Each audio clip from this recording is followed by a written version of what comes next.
All right, we're back for another drive on full self driving beta 11.4.4. We are just a couple hours removed from the last one, in which we had, I think, one pretty terrible disengagement. I'm going to take a route here that's going to have us go through a few roundabouts. So I'm going to disagree with the nav here, and I'm in manual still. And you'll see us get rerouted shortly. There we go. We're rerouted, and we're gonna go ahead and click it in. 1, 2, third time's a charm.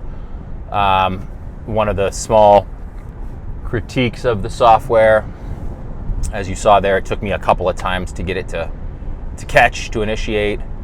I'm sure there's some reason that it wasn't liking what it was seeing or how I was pushing it. But this is a drive I've done a number of times. I would expect potential disengagements at the roundabouts, although it typically handles them pretty well. And there's a right turn coming up here that should be pretty simple. And again, the point of these videos is to just provide an honest take, showing the good, showing the bad, uncut, no fanboy stuff, no vaporware stuff.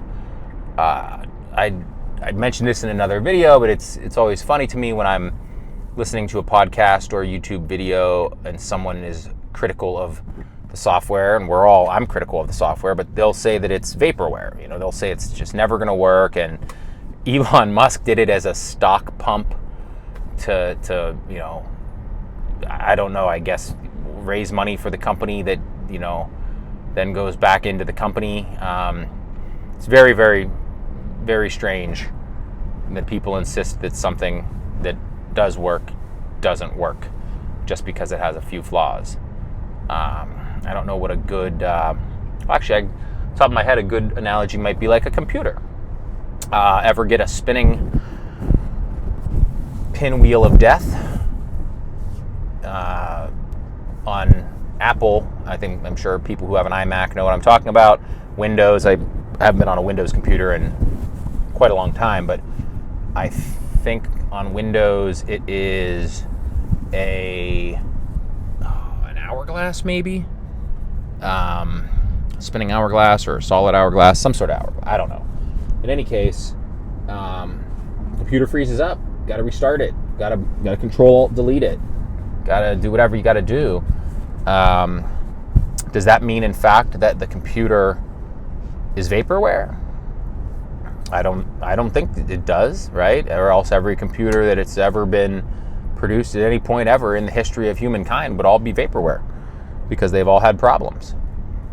Now, computers aren't going to kill you if they make a big mistake, but neither is full self-driving beta, because there's a human monitor, a human pilot, a human driver paying attention. So if anything, the human would kill you if it did not properly monitor the car and the software went haywire. But this software is so far past the point of just like mowing down a few joggers that are over there on the sidewalk. You know, like it's not gonna jump the curb. It's not gonna hit somebody that's crossing its path.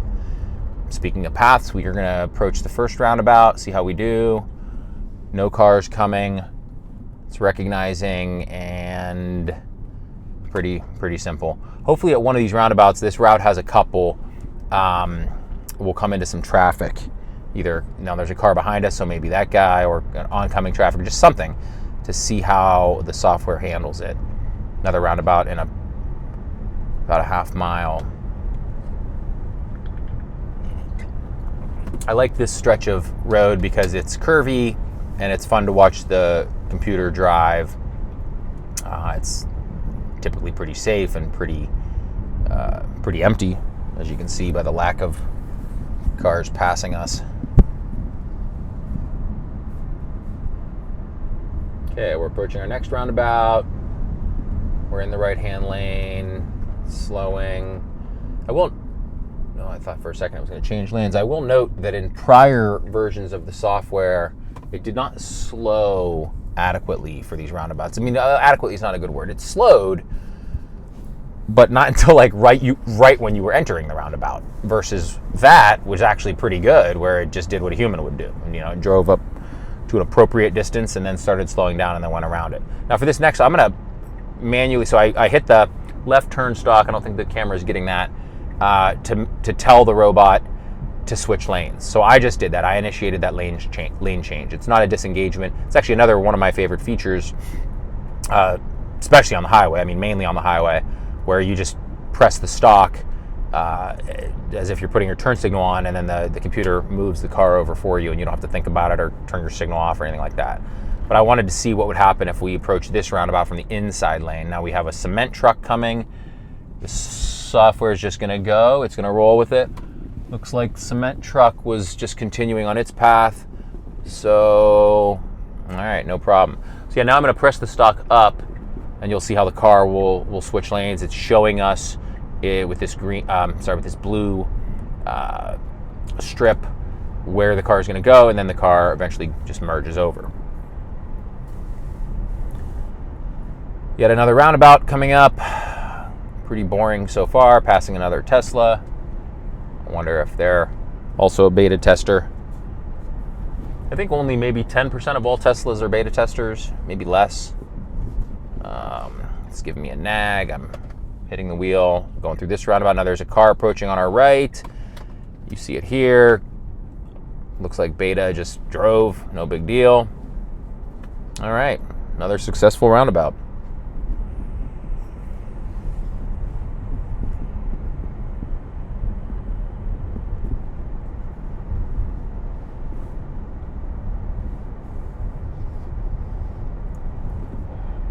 In case anybody's wondering how my pickleball training went this morning, 9 to 11, the pro Ross Whitaker and a group of people went great.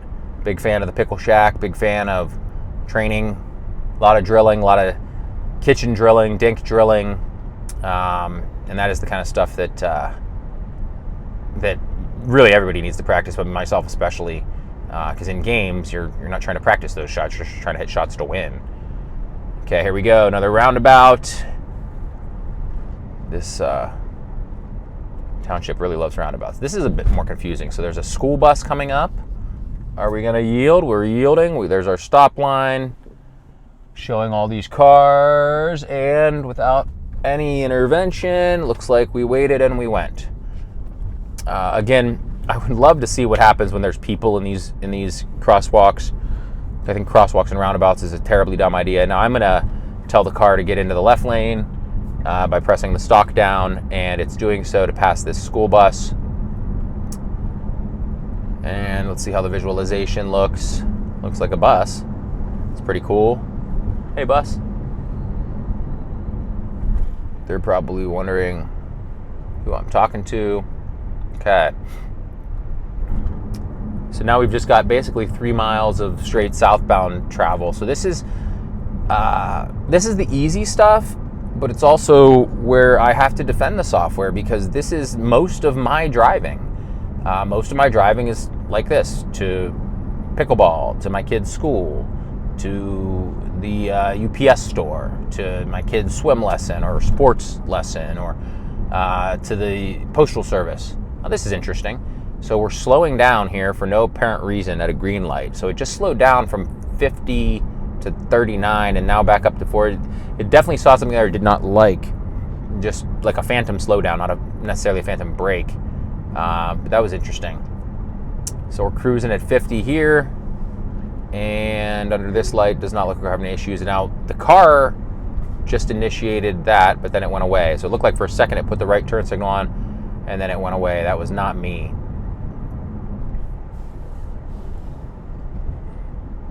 But getting back to my point, for the most of my day-to-day driving, Beta handles most of it perfectly. A lot of drives, as you've seen, I think in a few of the videos I posted, is actually just perfect. Does it mean it's ready to take the steering wheel out? It does not. I'm very vocal and very critical that steering wheels will not be coming out of these cars. Level 4, level 5 autonomy will not be here. I mean, anyone who says 2023, you're not serious. I'm not going to take you serious. I would say the same thing of 2024, and honestly, 2025. I don't really want to be looking 3-4 years out when it comes to that. As far as Tesla as a stock, as a company, I look 10 to 20 years out. But in terms of like when steering wheels are going to be removed from cars, I have no interest in speculating. It's going to happen when it happens, but it's going to be a while. Doesn't mean it's bad. Doesn't mean it's vaporware. Doesn't mean that right now, for 99% of my driving, it's going to handle 99% of it perfectly. It doesn't mean that it's a bad thing. It's similar to the range anxiety argument that you hear a lot from people, but they fail to account for the fact that for 90+% of people, 99% of their driving is in town, and they don't need more than 100 miles of range, let alone say 200-300. We charge our 2 Model Ys up to 75% each night. They just, whenever they're not in use, they're on a charger, and so they top off at 75%, always leaving 25% of the cells free. The software is intelligent, and it knows which 25% to leave free. So it's constantly changing up, at least this is my understanding, it's constantly changing up which cells are powered in an effort to maximize the lifetime of each cell. But at 75%, I have no idea how many miles that is, to be honest. I never look at the miles. It's right here. It says right now we have 64%, so 186 miles with whatever average efficiency we're getting out of the car. Which when I use full self-driving beta, it's typically around 80%. It can be as high as 100%. It's actually been 105% on one drive. I don't know how that was possible that we added energy to the battery, but most of the time it's around 80%. But that said, there's range anxiety is just not a thing when you live in a town and you have home charging, and it's just not a thing. For traveling, I get it. I get people are naive. They don't understand. It's not. I'm not saying that in a negative. They don't know. But they don't realize that they're gaslighting when they tell someone like me, hey, there's range anxiety to travel in your Tesla, when I've taken a number of road trips and had no issues whatsoever. Zero. Last week we actually just got back from Nashville, 300 some miles. We drove for 2 hours, charged. Drove for 2 hours, charged.